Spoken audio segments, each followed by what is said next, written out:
Welcome to the Brain People Podcast, a show where four mental health experts team up to bring you practical tools for overcoming mental health challenges.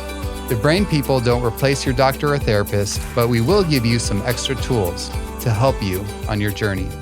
So join us as we fight mental illness, one episode at a time. Welcome to the Brain People Podcast. I'm your host, Dr. Daniel Binus, and I'm a psychiatrist. And today I am joined by my co-host, Amanda Anguish, and I'm a licensed marriage and family therapist. All right. Well, today we're going to have some, I don't know if I should say it fun, but it's going to be an interesting topic. And we're going to be talking about the effect of politics on mental health. And this is a very timely topic because I've been having a lot of discussions with many of my patients about this very topic and the impact. And it's amazing. I didn't realize until we hit this recent election cycle what a dramatic effect it can have. I don't know if you've noticed that on some of your interactions with patients as well. Yeah, I've noticed a lot of people have been talking about it, even up through the election and then post-election. And in fact, I think I just heard recently, I know I heard recently, it was 87% of therapists suggest that they're talking about politics in their therapy sessions. That might be a low number, actually. Yeah, it's probably close to 100%, it seems like nowadays.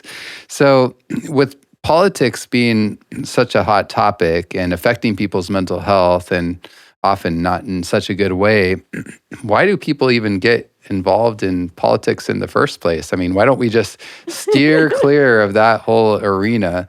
But it seems like people often get attracted to that. Oh, yeah. And that's probably why they're affected so much by it, because a lot of people do find great satisfaction in being involved in politics. So, for example, one of the reasons that we love being involved or at least reading about politics or watching it is because it makes us feel like we're doing our civic duty. Yes, I'm doing my part.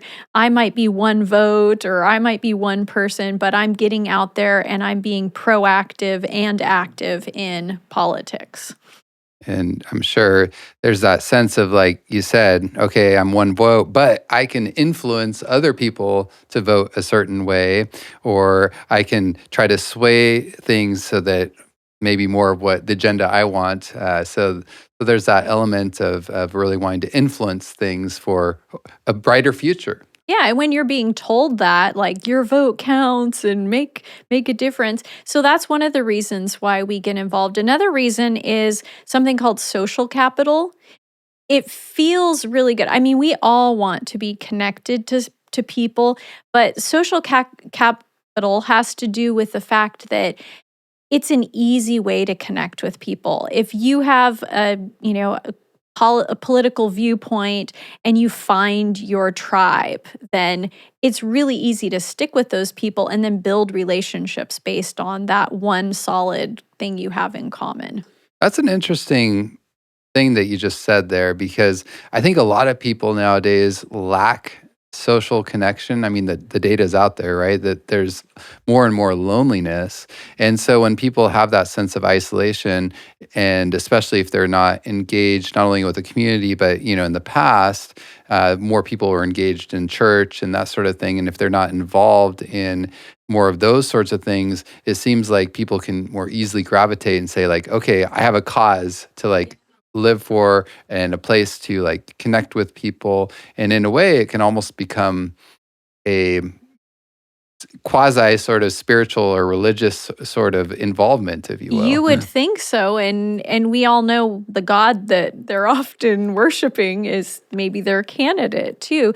But that social capital, like you said, is very similar to like a church community or a social club community, that it's one thing and we all suddenly have something in common and we can build off of that. Sadly, even if it's only online.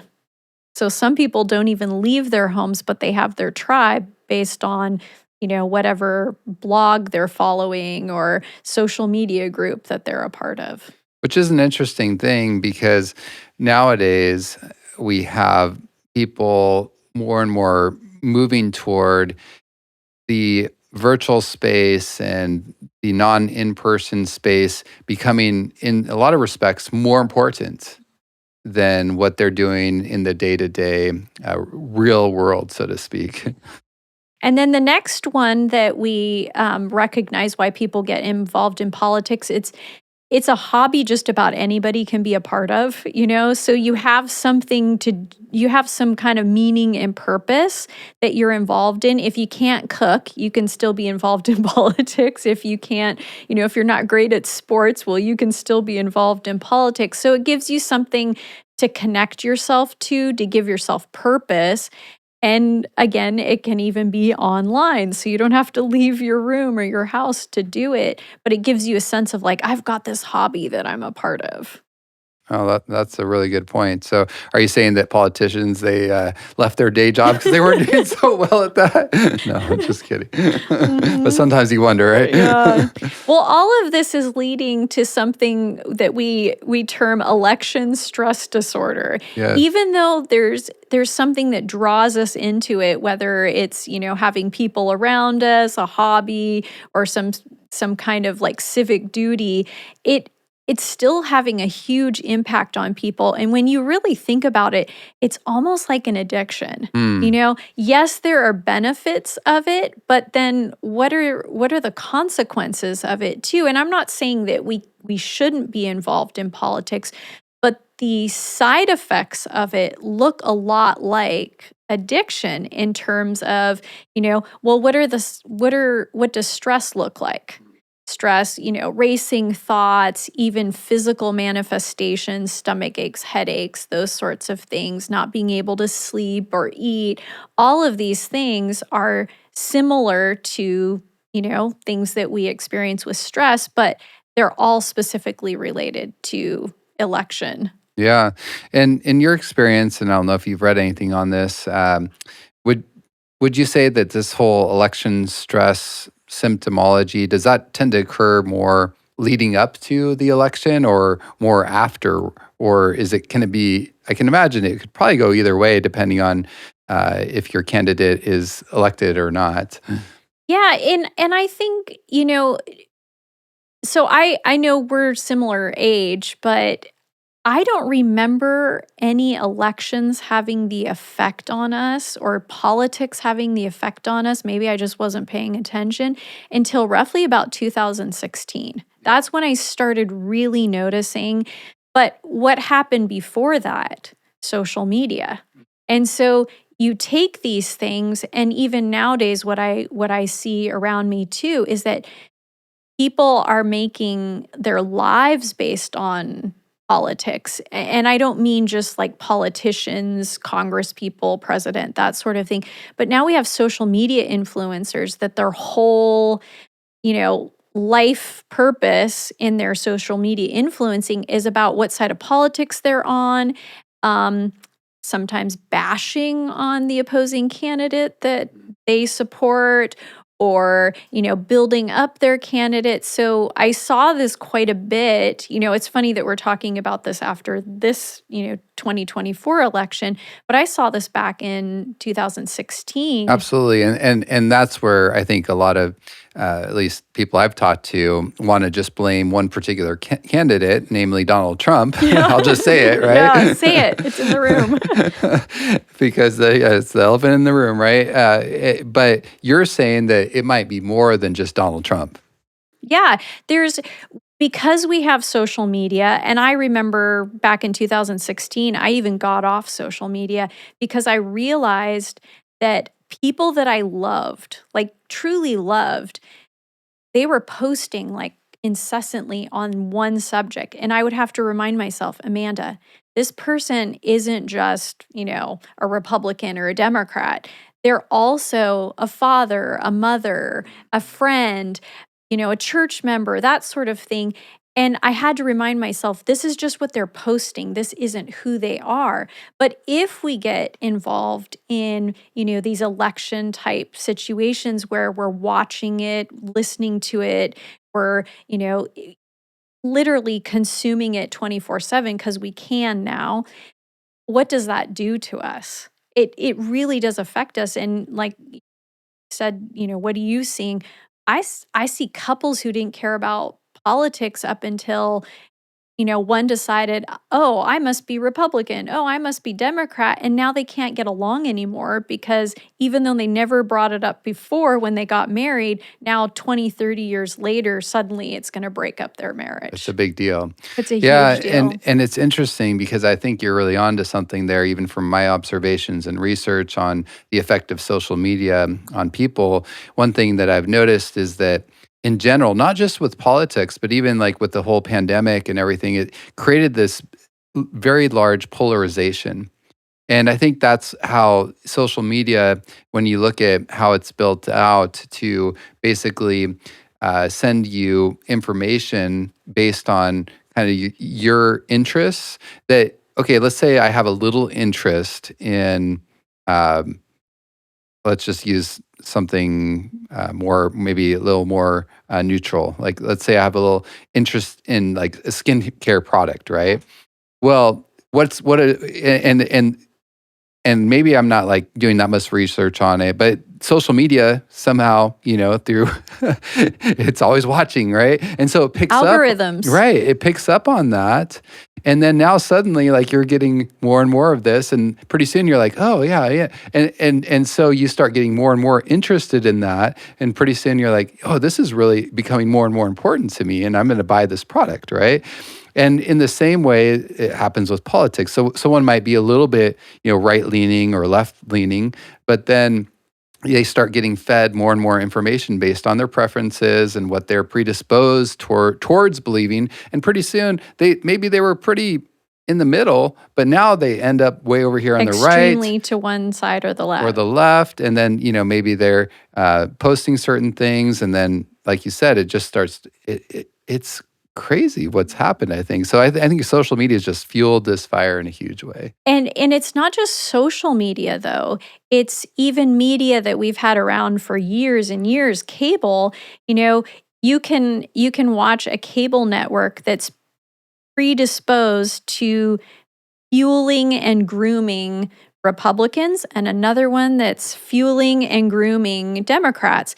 So if you only watch that one, and that's something we choose, there's nothing that says I have to watch this channel or I have to watch this newscast.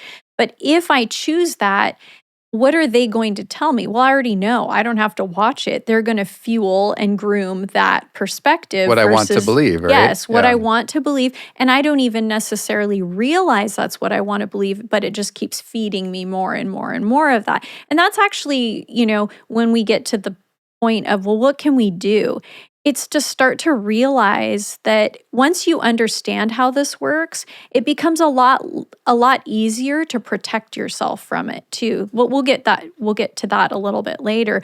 But one of the things I wanted to talk about is, and we've started to do this, but how it's affecting us mentally and even socially, because socially does have an effect, or social does have an effect on us mentally, is, there's some statistics, and these are statistics. They haven't done any new ones that I've seen just because it's so recent that this election came out. But in 2019, which was ironically several years after, Mhm. the first Trump election, when this seemed to get started. And I think these are kind of low numbers now for us now, but they did some research and they found out that 38% of people, and this was back in 2019, believe politics has caused them to feel stressed. Now, 2017 said that 50% of people identified with. So that's interesting because 2017 was the beginning of Trump's first election. But then 2 years after that, I think people started to maybe like calm a little bit. Mhm. They're kind of Yeah, in yeah. the routine of it. So that actually went down at that point. So it went from 57% in 2017 to 38% in 2019. But then still in 2019, 26% were saying they were depressed when their candidate lost. Like, not just Yeah, sad, but but depressed. depressed. Yeah, Like, yeah, that's yeah. and it's an interesting thing how we so identify with these people too. They make themselves Oh, identifiable, yeah. for us. But we have to remember do I actually know this person? Right. Yeah. I don't. I know who they tell me. It's like saying I know my favorite celebrity. I know their persona, but do I actually know what they're like at home with their kids and their spouse and when they're on the job at work? I don't know that person. Yeah. I know maybe like 10, 20 minutes of an interview But somewhere. we take it so personally. We take it personally and they become like somebody we so associate with or identify with. 32% say being exposed to opposing media drives them crazy. Wow. I think that's interesting because Yeah. I think it was during COVID sometime. I remember reading that I think it was 50% of, I want to say CNN, MSNBC viewers dropped off of watching those. And then I think it was somewhere around 30% of Fox News people stopped watching Fox.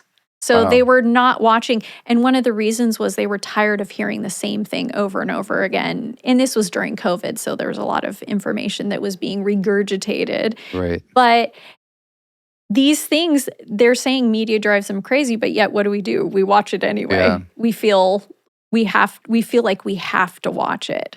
And again, I think media in general has done a great job of sensationalizing things and making everything very dramatic. And that adds, of course, to the polarization. But I think it also really adds to the stress that people feel, which goes along with this whole election stress disorder. And yeah, I really resonate with a lot of these statistics that you're bringing up because, again, I have a lot of patients coming to me nowadays that are saying, I'm just so upset with what's going on in the world. And, since, Trump took office or that he won, or, I'm really upset that the way that things are being handled. And it's, and I can understand to a degree that, they don't like what's going on, but it's a level of impact on mental health that is in some respects very alarming because again, the anxiety level is high for many people, the depression. And then one piece that we haven't really touched on, but I have a lot of people that also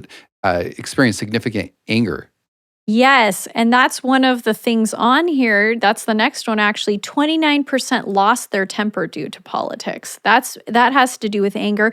And the next statistic is 27% say politics led them to hate people, which is interesting because I also saw CNN right before the election did a piece on how they interviewed, I want to say it was 11-year-olds throughout the public school system. Obviously not every school, but certain specific schools across the country. They interviewed these 11-year-olds to see how they were dealing with politics, and they had, Kamala Harris in one picture and Trump on another picture in front of the kids, and they were asking them questions. And one of the questions that I thought was uniquely, interesting when they asked it was, if your parents knew that you wanted to play with a kid whose parents were voting for the opposing candidate of your parents, would they let you do it? And all of the kids who were from Democrat parents, not all of them, but most of the kids from the Democrat parents said, oh no, I can't play with a Trump parent kid. Like essentially, but the Trump parent kid said, oh yeah, I'd play with the Democrat parent kid. That's interesting. And I thought, wow, this isn't just impacting us, but if we're angry, how's it affecting our children who don't even know why we're so angry and what necessarily is going on? But it's affecting even our children being able to play with other kids and get along and that sort of thing too. And just to see like the trickle down effect of the hate and the anger that happens Yeah. with that. And personally, I think it's so sad to watch like intimate family relationships, very important ones, sometimes parents, children, sometimes, like you said, even spouses, et cetera, being broken up or damaged because of what? Because of politics, really? And again, Yeah. I'm not saying that politics don't have a place in our society and, in our discussions, but whatever happened to being able to have a discussion, disagreeing on politics, but still respecting one another's opinions and still respecting one another and loving one another at the end of the day. I mean, I guess I don't understand that. Yeah, and that's even what the statistics show too. And this is, remember, 2019. This is nothing to say for the most recent election, Yeah. which I think, at least in a lot of families, was a lot worse. I saw a lot of breakups in families. People, were, grief stricken that they weren't allowed to talk to somebody in their family because of their views on something, or they wouldn't talk to them because of their views. And this 2019 study showed that 1/5 of families or friendship relationships were damaged because of politics, Wow. and 17% of families were damaged, relationships were damaged.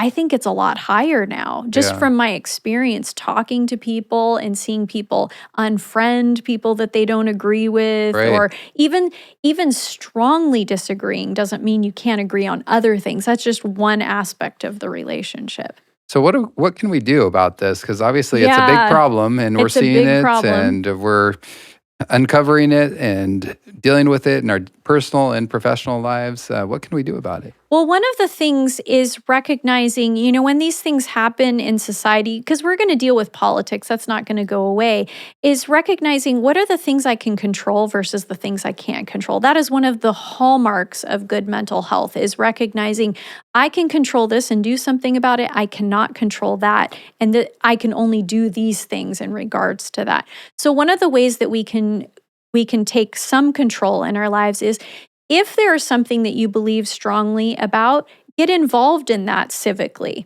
But, some of us, we just feel stressed, and it's not like, oh, I want to support this or that or whatever the case may be. It might be that the only thing I can control is how much I'm sleeping at night, how much I'm staying on social media and reading these articles, and at what times am I doing that, and how long am I doing that. So even practicing a good self-care regimen. So control our exposure to it is a big part. And I Yes. really, appreciate what you're saying there, because a big aspect that I've noticed in general is when we take in a lot of information, like especially news and politics and that sort of thing, where we really can't have a lot of direct influence. I've seen it really put people into this passive, and I would go as far as to say almost a victim mentality. Like there's these terrible things happening that I don't agree with, or I don't like, but I can't really do much to influence it, but I'm just watching it here. I mean, what does that do to the psyche? It makes us feel helpless, right? And that's one of the biggest problems when it comes to mental health, when people feel helpless, learned helplessness, right? And even something, you just reminded me of something else. We may not be able to control certain aspects of what's happening in politics. Say, there's a bill that's being passed that I don't like, and it's in regard to something related to the family, or whatever the case may be. I may not have any control in that, but I do have control in my own family. I can seek the kinds of resources and support and maybe even therapy to help out the issues that are happening within my family, whether or not that bill gets passed that says, oh, we're No. going to do everything to help your family. That's so true. And I realized, like, 100 years ago, our worlds were a lot smaller, and I think that was healthier in a way. We had less exposure to all this stuff that we don't have control over. And the focus was more on my immediate family, my community, things that I could have more direct influence on. And I think that's healthier. And, some of our listeners might be like, well, you guys are just like anti politics and, shouldn't even be involved. But the point I think here is, let's say, hey, I feel drawn to political activism. That's not necessarily all bad, but what you do with that then is in my mind at least, you focus and you say, okay, well, what do I actually have influence in? What can I do here? Let me do that, and then not over focus on the issue, because I've done what I can, and so I'm going to really limit. Because what I see often happen with even political activism is that people will get involved, they'll do what they can, but then they'll stew and just like, especially now that I've gotten involved, they're continuing to consume so much of the media and everything that it just becomes out of control. Yeah, and we don't wanna go crazy watching the craziness happen. Yes, exactly. Another thing that we can do is activate our strengths. So we all have the ability to accept things when they happen a certain way. That doesn't mean you like it. Acceptance never means you have to like something, but you can accept, well, this is what I have to deal with and this is what I'm going to do. Another strength that we all have the ability to utilize is humor. And one of the ways I like to utilize humor is even when I do like politics. I like reading about it. I like discussing. It's not always the easiest thing to do with people, but I do like talking about these things. I like thinking like, oh, I can learn something by listening to what somebody else has to say. But the thing I always go back to, and this is just a little humor I use on myself, is Amanda, have you ever sat down for dinner with this person? And it just reminds me, I don't know who this person is from anybody else. I just know what they're saying they're going to do. And that goes into another thing that I think is quite important is understand how the news and social media works. I think this is really key because this is where we're falling so often. How does the news work? It works the exact same way as every single other television show works. The only way for that news to stay on the air is for somebody to pay for it to be there. And who pays for it? Products. So all the commercials that take place in between that segment or whatever that show, whatever it is, they're paying for that. Well, why do they want to pay for that? Because people are watching it. Well, then the news has to ask the question, well, how do we get people to watch it? We have to make it sensational enough. We have to make it scary enough in order for people to continue to watch us day in and day out. And so fear is a great tactic. I'm not saying it's a good one, but it's a great tactic to get people so consumed by it. I ask the question sometimes, what actually changes in local news? Hardly anything changes. Somebody breaks into somebody's house. There might be an accident somewhere. It's kind of like a soap opera. It never changes. It's the same every single day. It's just the characters that change that are doing those things. And I'm not saying we should be dismissive of the things that are happening, but if I understand, well, how does a politician get me to vote for them? Well, I have to not like the other politician. And so if you have two groups of news pinning me against the other person against me, well, that's how they keep me in their camp. And so when we understand these things, we become less of a victim to them. And I really appreciate what you're saying because, again, we see that polarization aspect that takes place, which makes it much more difficult to not to turn away and to not get like more and more stressed and more upset and angry and all of those things. Any other things that we need to keep in mind when it comes to dealing with this political? Yeah, I think one of the things I have a lot of things here that I could speak on, but I think one of my favorites, and this has to do with resilience, is recognizing sometimes difficult things have the opportunity to help us reevaluate what is truly going on in our lives. I think of it as like the big picture moment. Like, when we had COVID, that was a big picture moment. A lot of people reevaluated the way that they structured their family life and, the schools that their kids went to, the time that they spent with their kids and how, those things worked in their families. And they said, wait, we're not doing this anymore.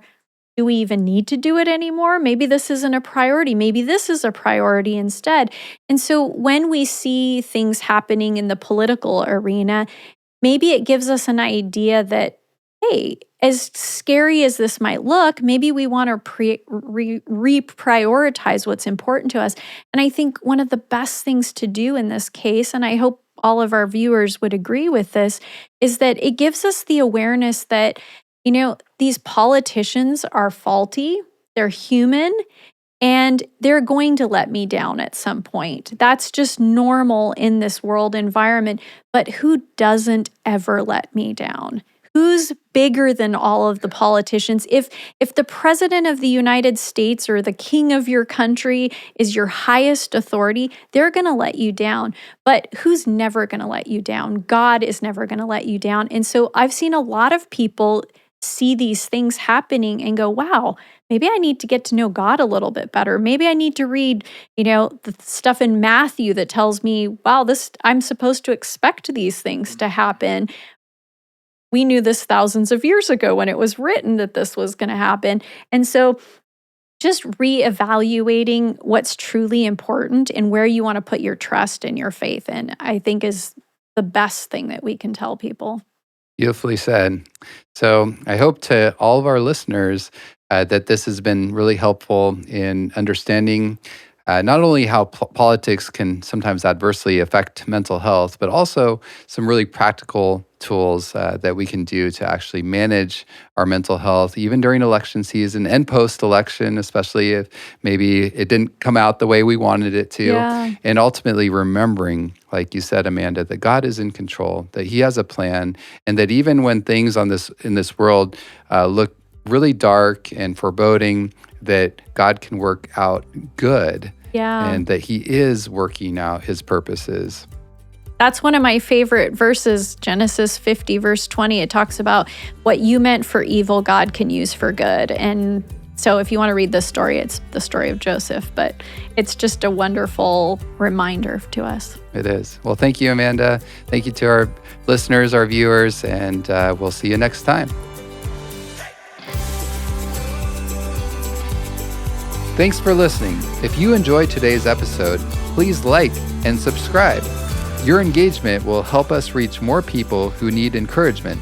To hear more episodes, learn about our other mental health resources, or support us financially, visit thebrainpeoplepodcast.com.